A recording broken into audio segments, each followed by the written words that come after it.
The golden age of steam. Railways.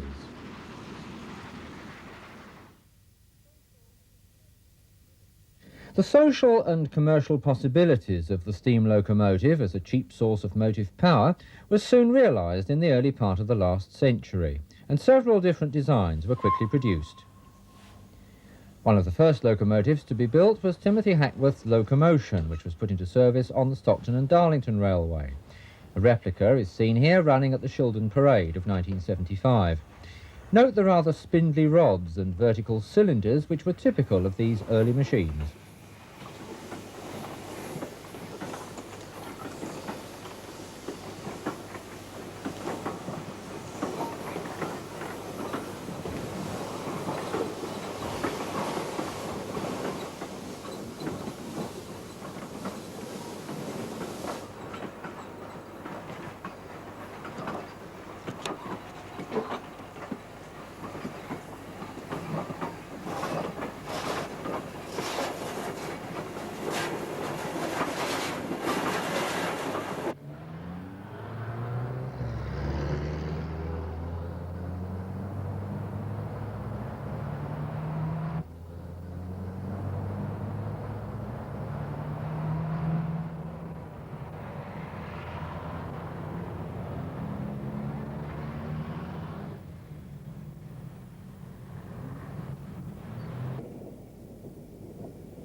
A rather lofty sans-pareil showing its paces.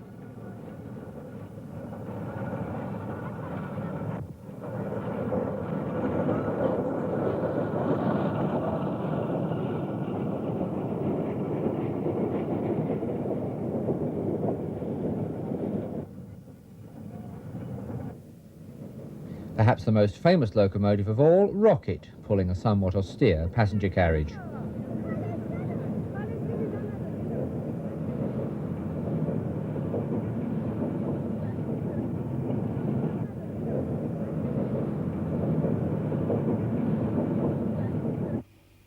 Lion, a locomotive that achieved fame in the film The Titfield Thunderbolt.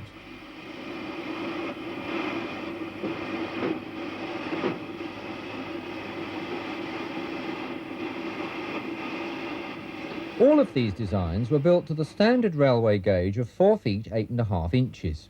However, the Great Western Railway in its infancy built its track to the broad gauge of 7 feet and 1/4 inch. One of its first locomotives was the Iron Duke, a replica of which is seen running in Hyde Park, London.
The rather quaint-looking passenger carriages of this period were patterned on horse coaches in use at the time, and they were probably just as uncomfortable. The development of steam locomotives was quite rapid, and they began to take on a familiar shape. It's perhaps hard to believe that this locomotive was built less than 30 years after the birth of the Rocket. Wantage Tramway No. 5 is a 4-coupled well-tank locomotive. In 1890, the Lancashire and Yorkshire Railway built this industrial tank locomotive, a class forever known by the rather unflattering term pugs. In the 1880s, the Great Northern Railway built their elegant Stirling singles. Note the huge 8-foot driving wheel which was thought necessary at that time for high-speed running.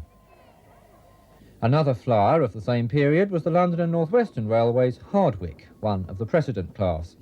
This particular locomotive became renowned for its exploits over the Crewe to Carlisle line, achieving high speeds with heavy trains over this difficult route. Meanwhile, railway carriages were being developed, providing more comfort and safety for the traveller. Non-corridor stock, such as seen here, was common at the end of the last century.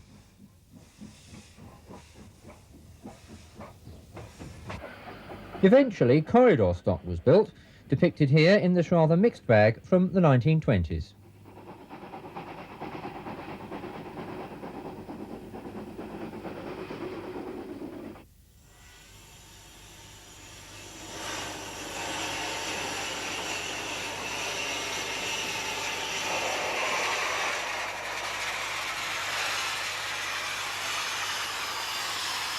Some of the major companies introduced observation coaches which provided an all-round view, and they proved to be popular with travellers.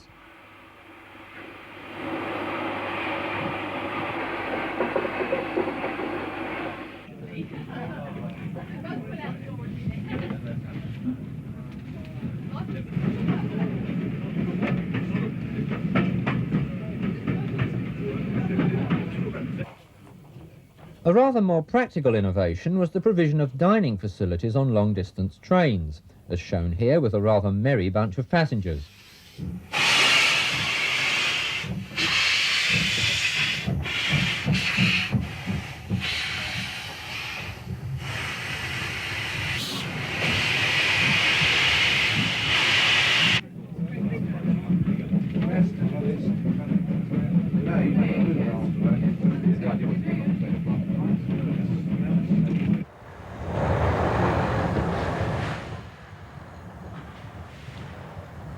As trains grew longer and heavier, more powerful locomotives were needed.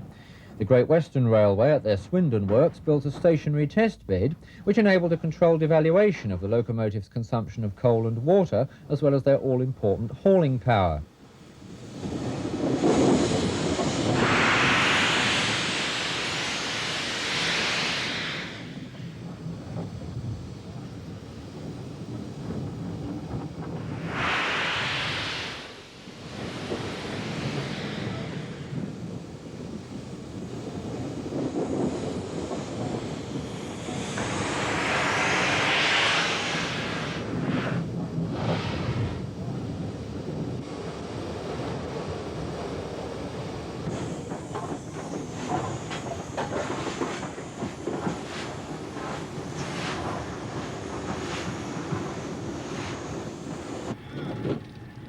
After completion, the locomotive is moved out of the shed on a traverser, a neat way of moving 76 tons. This particular locomotive is Chester Castle, one of the famous castle class designed and built at Swindon. Another fine GWR series was the King class, and here is King George V seen at Paddington, also filmed from the air en route to Didcot.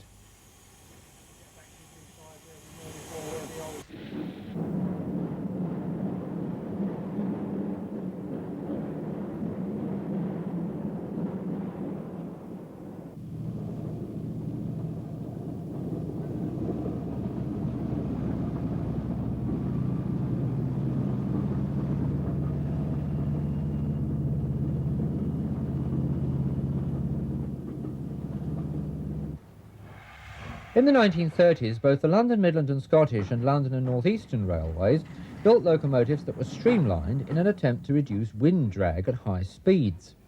From the LMS came the Coronation or Duchess class, and here is a rare clip of number 6227 Duchess of Devonshire leaving Carlisle on the southbound Coronation Scott, filmed in 1938.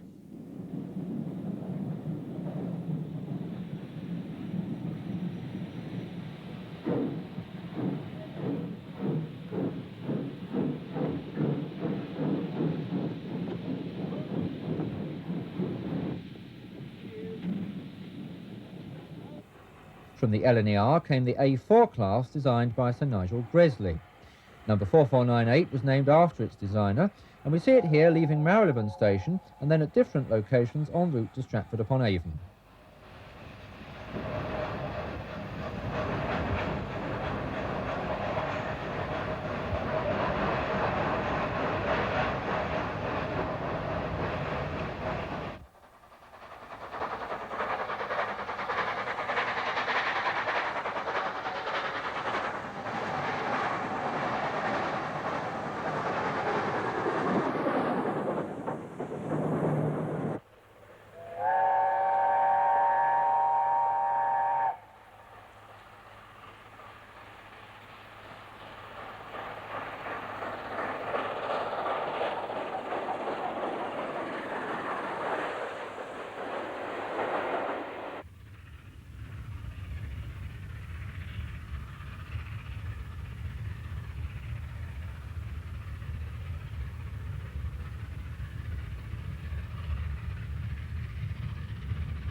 Away from the hustle and bustle of main lines, there was still much of interest to be seen. Branch lines had a charm all of their own as they wove their way around the countryside. The Marlow to Bourne End branch in Buckinghamshire was typical of rural railways and still retained much of its GWR character. The engine, by the way, was one of that company's 1400 series.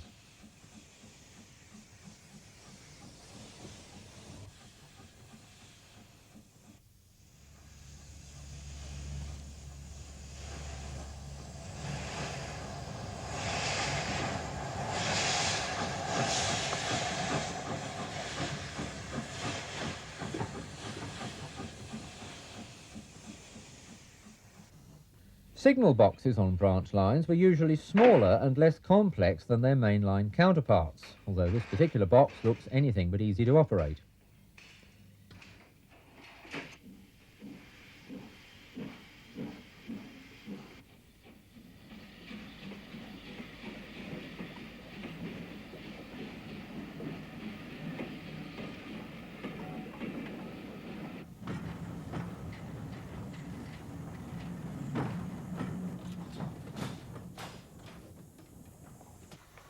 Yet another feature of branch lines was the daily goods train shunting back and forth and dropping off or collecting the odd wagon or two.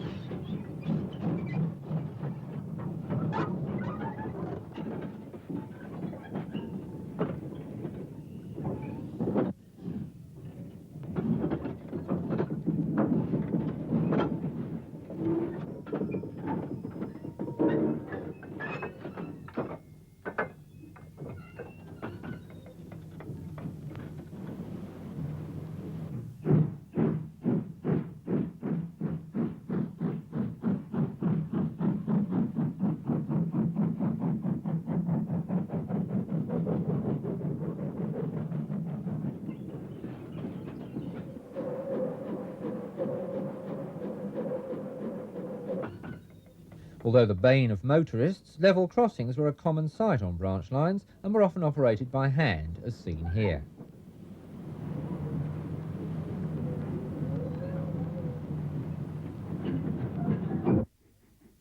It would be hard to imagine a greater contrast to the idyllic way of life on branch lines than Clapham Junction, which with its 17 platforms and volume of traffic represents the busiest railway in the world.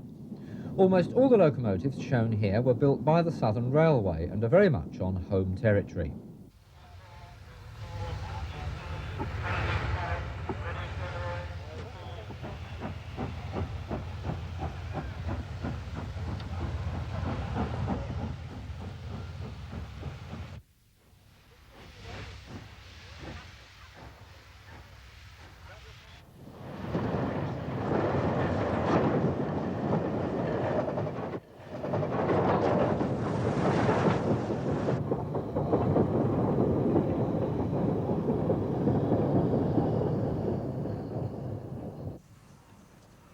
One of the many trains that passed through Clapham Junction was the Channel Islands boat train, which ran from Waterloo to Weymouth. In Weymouth Harbour, the train had to weave its way around the quayside, with often very little clearance on either side of the train.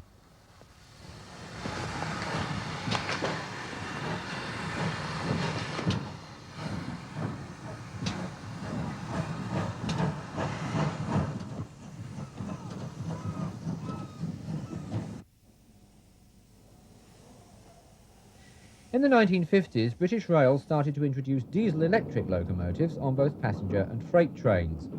With ever-increasing numbers being introduced, it became obvious that the writing was on the wall for steam. This driver, oiling a Class 5 locomotive, will soon be at the controls of a diesel engine, a radical change for him. The fireman's skill and muscle power will become a thing of the past.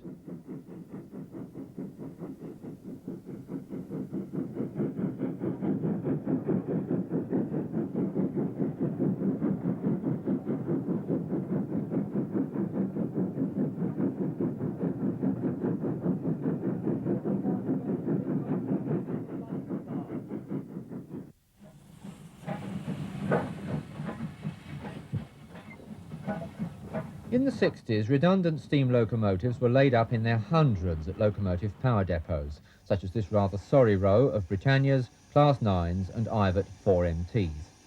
The same shed had at least Jubilee Class Alberta and Britannia Class John of Gaunt in steam.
Most of them ended up in scrap yards such as this, where the welder's torch showed no mercy. Could we be looking at tomorrow's cars, cookers and razor blades?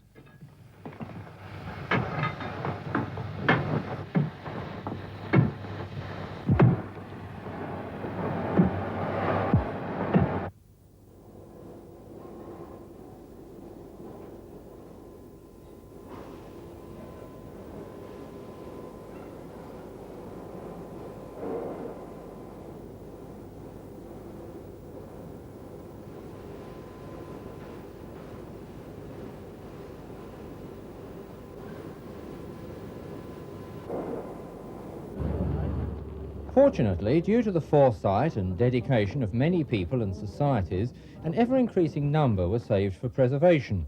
One of those saved was the LMS Duchess of Sutherland, which spent most of its life on express passenger trains between London, Glasgow and Perth. Another one to be preserved was Jubilee Class Bahamas, seen here at Hunslet Shed, Leeds in 1967 and looking immaculate.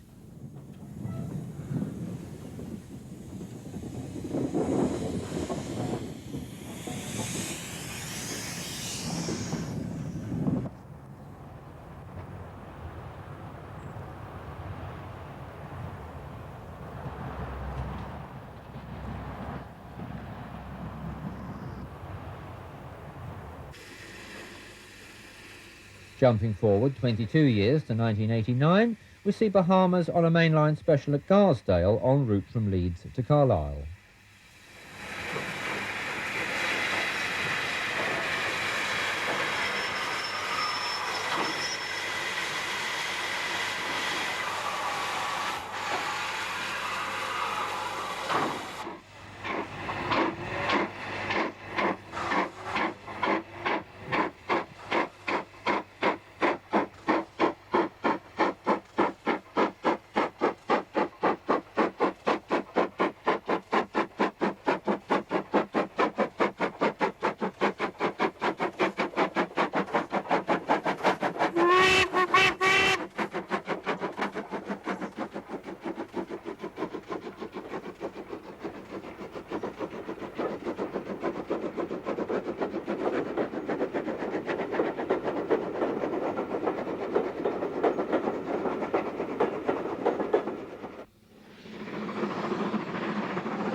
Other famous locomotives to join the preservation ranks included Green King, Sir Nigel Gresley, Flying Scotsman and Sir Lamiel, to name but a few.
One of the most popular and appealing is Flying Scotsman, seen here in fine form, first at Marylebone and then at Denham on the High Wycombe line.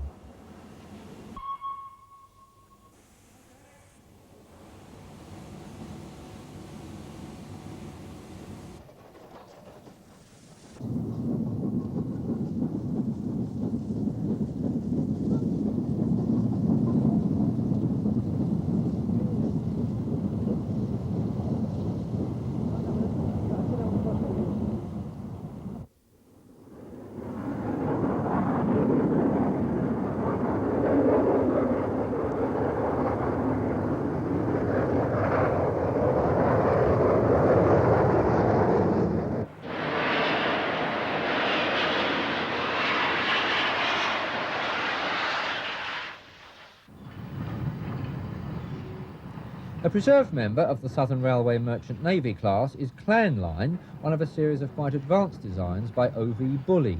Originally built with an enclosed casing, they were all later defrocked. The loco is seen here leaving Marylebone at the head of a Shakespeare Express.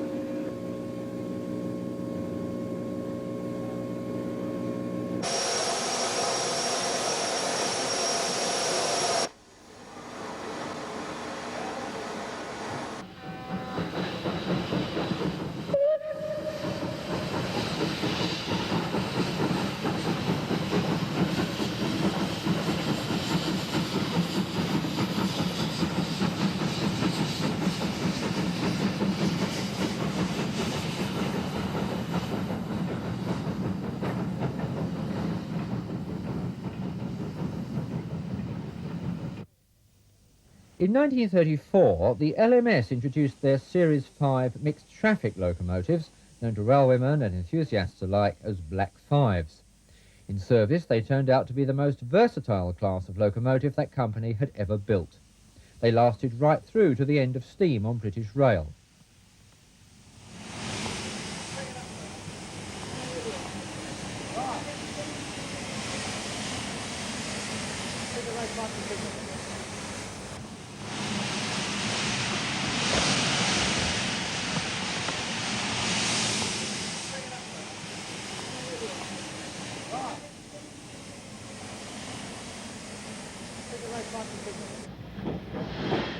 In 1966, Black Fives were still operating on trains between London and Nottingham. We take a short trip on board, hauled by a Black Five between Marylebone and Harrow-on-the-Hill.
two shown here are on the last official steam train to be run by British Rail on the 11th of August 1968.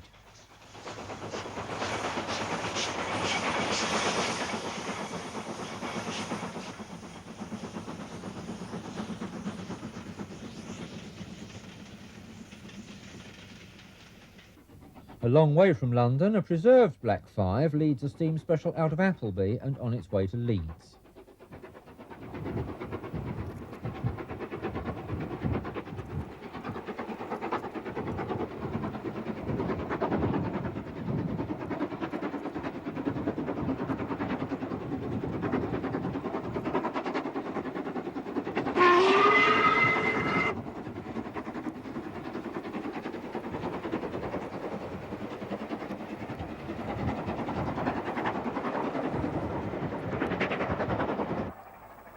One of the most famous of all steam locomotives is the LNER A4 Mallard, and rightly so, as it's the proud holder of the world's speed record for a steam locomotive, 126 mph, achieved in 1938, although this scene is a far cry from Mallard's heady days on the East Coast Main Line.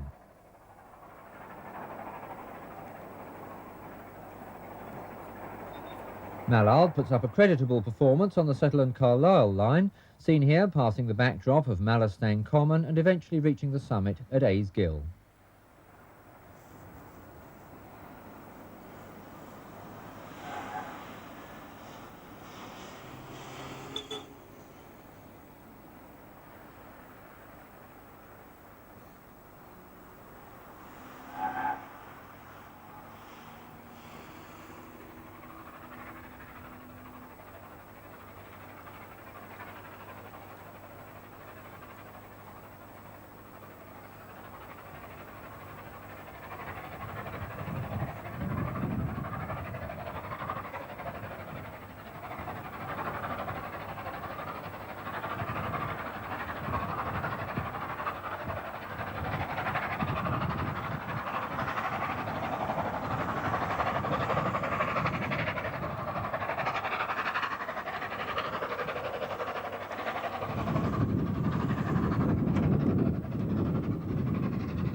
A source of much pleasure and perhaps education to many people are Britain's preserved railways.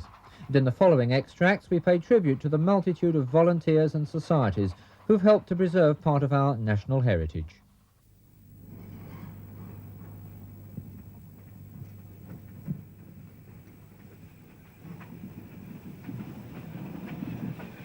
The very well-known Bluebell Railway in Sussex. Amongst one of the first preservation schemes in the country, it's been very successful in recreating the atmosphere of a Southern Railway junction here at Horsted Canes. This station was once quite a busy place with connections to East Grinstead and Lewes, and there was an electrified link to Haywards Heath on the main Brighton line.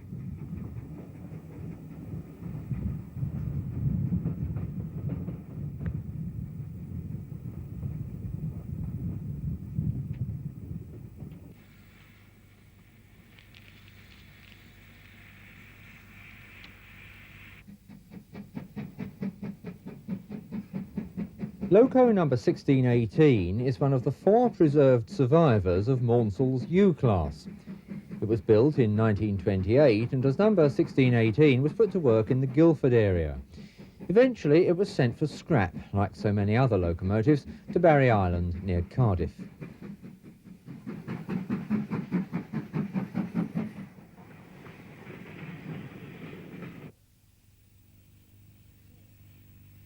The Class 4 is on duty today and takes its turn to haul heavy trains up the incline to the south of the station.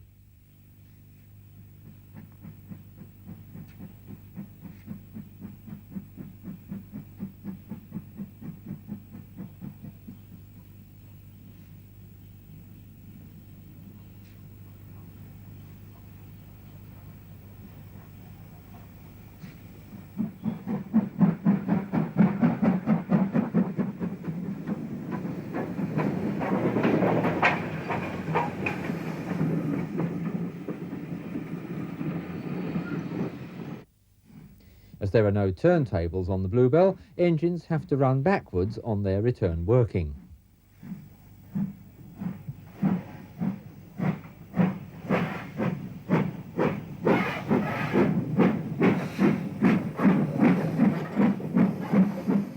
Today it's hauling a fine collection of Southern Railway coaches, all restored in the large workshops here at Horsted Keynes.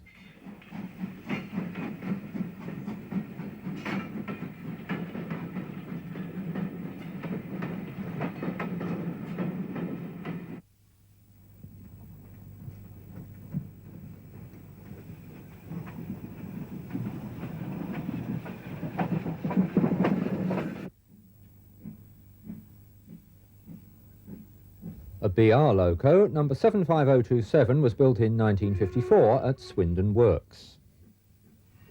A total of 80 were built, and this one came to the Bluebell in 1969.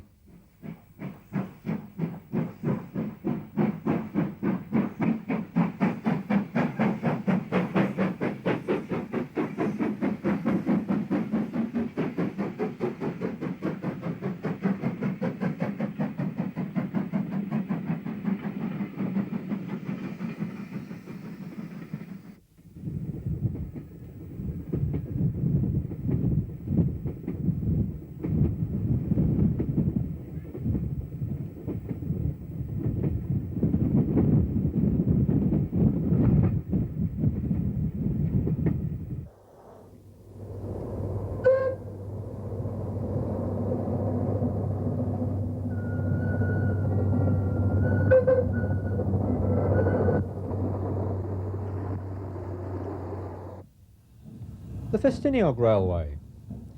A busy weekend for this popular narrow gauge railway in North Wales. They're celebrating 150 years of service.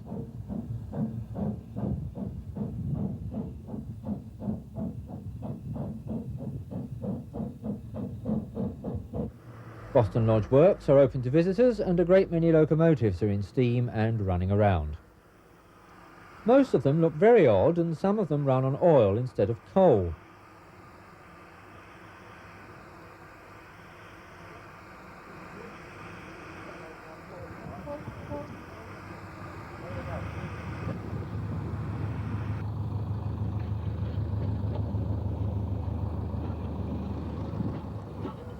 Not this line.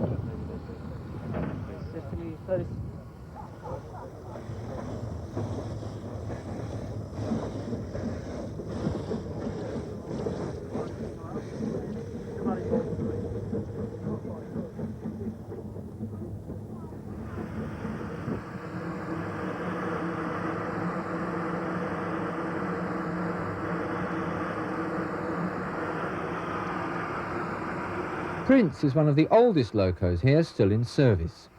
It will soon be taking its turn to haul the many extra trains laid on for this special weekend.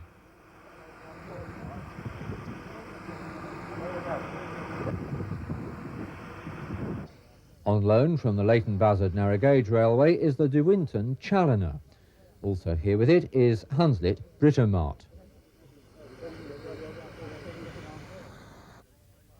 Originally, trains ran by gravity down the line from the quarries carrying slate. So today, a replica train has been made up and is giving demonstration runs. At first, it's steam-hauled up the line, and afterwards will return to Minforth station by gravity, but with railway staff to control it.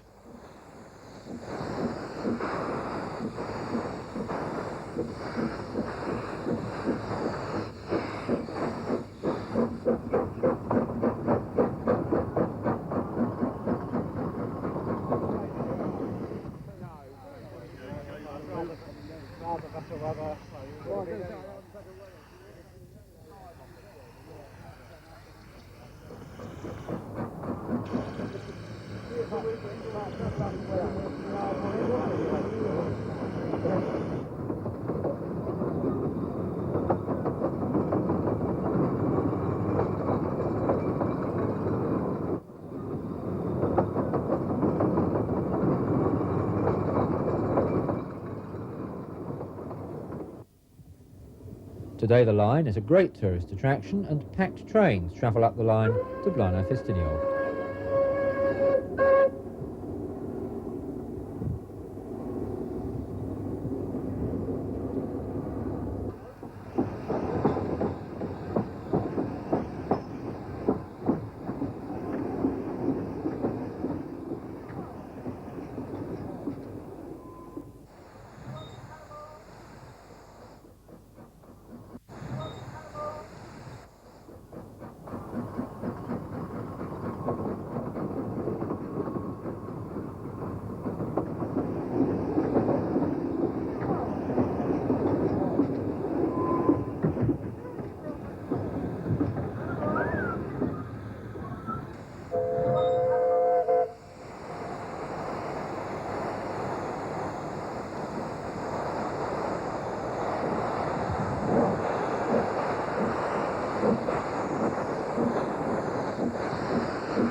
The heavy trains all demand double heading for the large number of passengers being carried on this special weekend.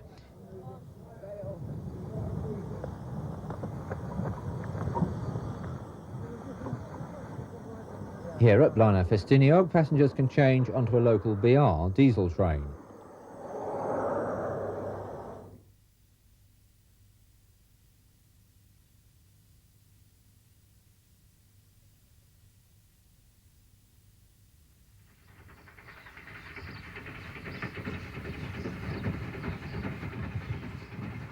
This train is travelling over a recently reopened section of the railway.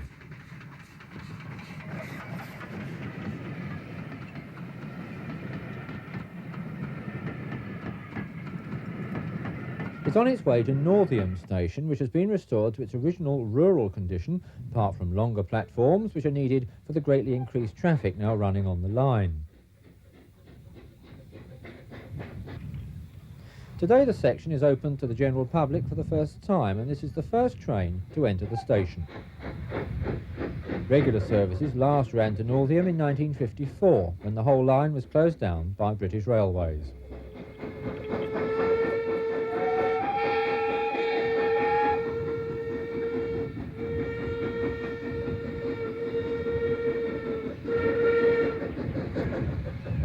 Preservationists have struggled since 1961 to restore the line, and they succeeded in reopening 4 miles of track from Tenterden to Wittersham Road.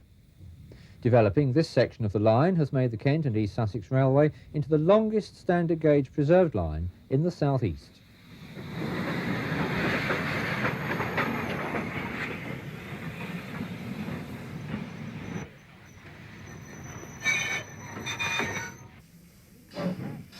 A typical locomotive of the line, the Terrier, was used on the railway for many years, even in BR days. The very important job of watering up has to take place here.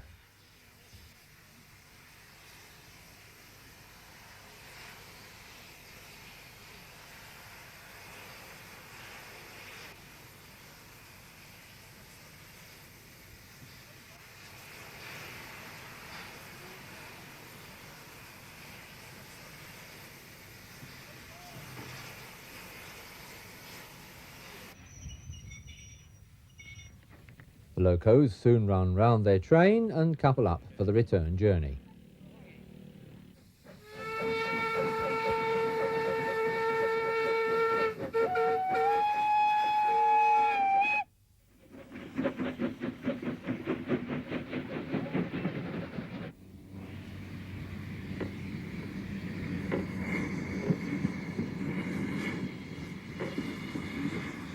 There's a speed restriction on this bridge, so trains approach it with care.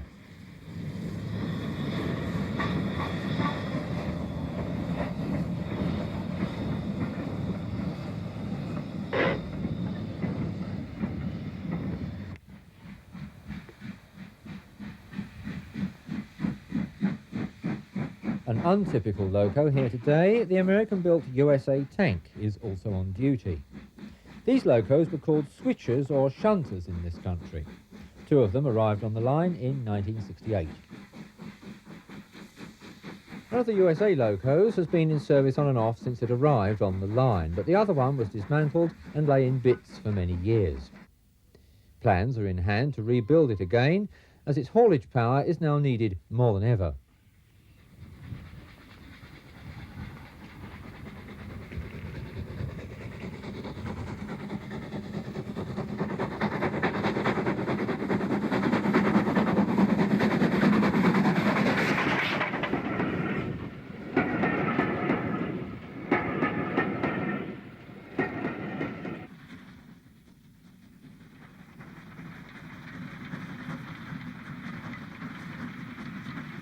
The railway ran an intensive service and 3 trains were in action all day.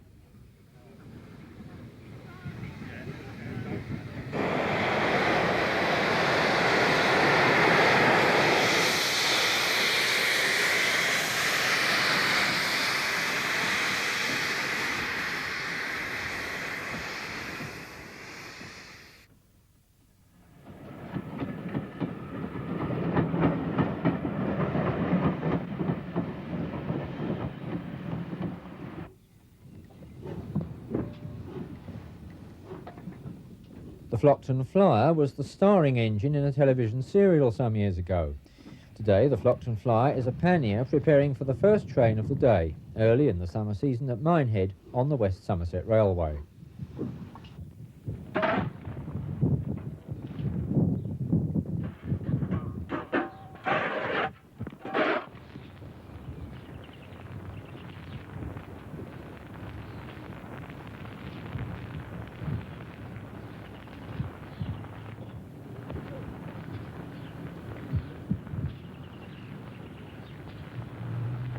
The very open platform at Minehead offers no shelter when a sudden downpour greets the loco joining its train for the day.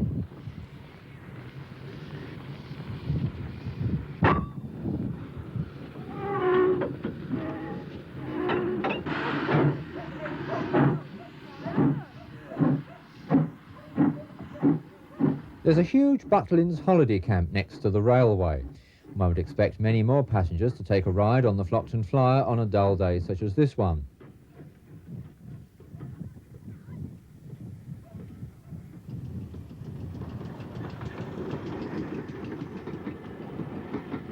After a pleasant run beside the sea, the pannier tank soon arrives at Blue Anchor. At this time, the railway had to use a diesel train on part of the line, so passengers would change over to it at Blue Anchor station. The signalman also has to work the level crossing gates.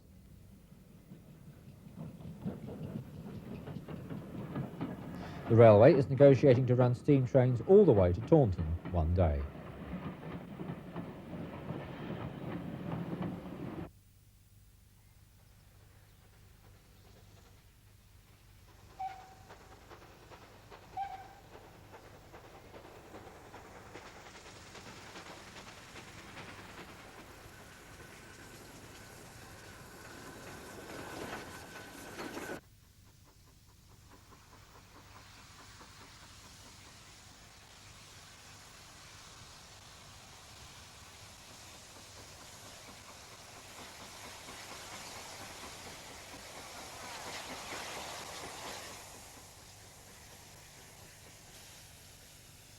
At Hurston Halt, a double-headed train arrives. The leading engine has just been completely overhauled and they're running it in for a while. The Swanage Railway don't own many locos and they have to borrow them from other lines.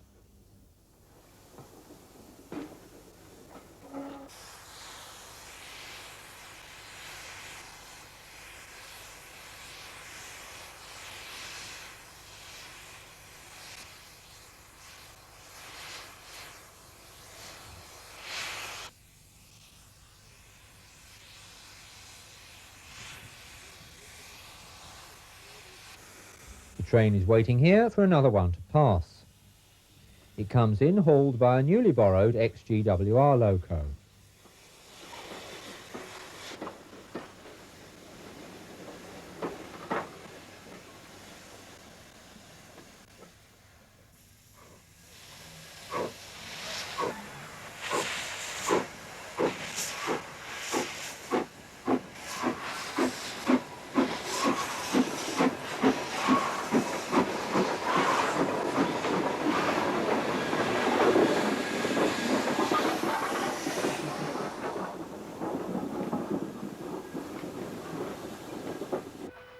At Harmon's Cross, the present end of the line, there's a steep gradient on the approach to the platforms.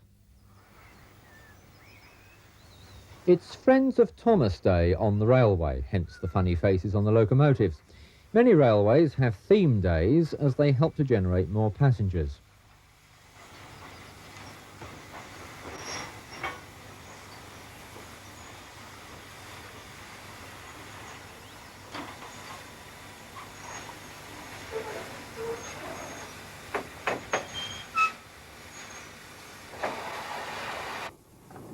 But first, the freight train on the other track must move so that the passenger train engine can run round. The diesel shunter is one of the familiar 08 class.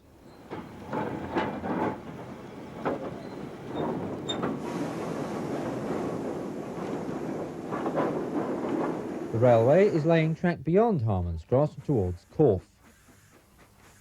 Several bridges have had to be completely rebuilt, and the company hoped to be running trains right through to Corfe in 1991.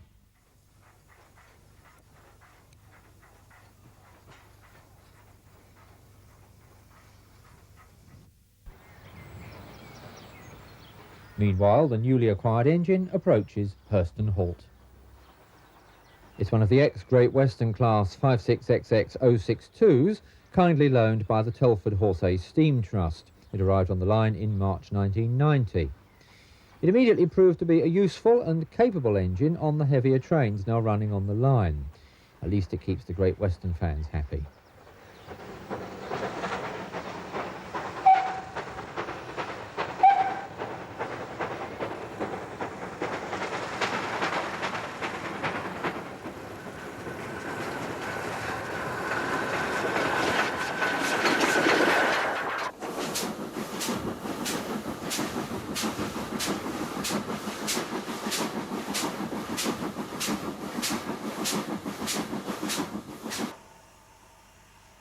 Ropley Shed on the Watercress line. Although specialising in ex-London and South Western engines, they have quite a variety of others here too.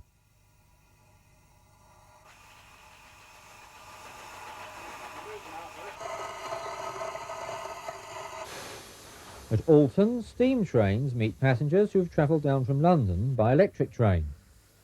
The first train out today is hauled by Bodmin, a rebuilt West Country class locomotive. It arrived from Barry one day, just a pile of rust, and after many years of restoration, it's one of the railway's finest engines. At Alresford, an XBR locomotive waits for an incoming train to pass and clear the line before it sets off.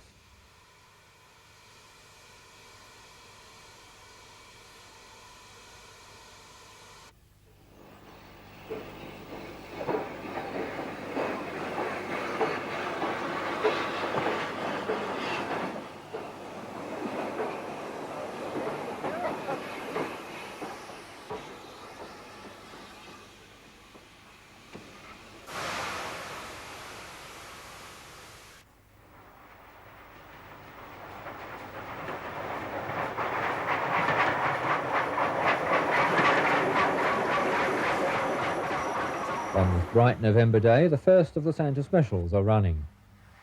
To cope with the huge numbers of children wanting to see Santa Claus in a steam train, they've had to divide the line into two sections so that they can have two Father Christmases on duty, hoping that none of the children take two rides.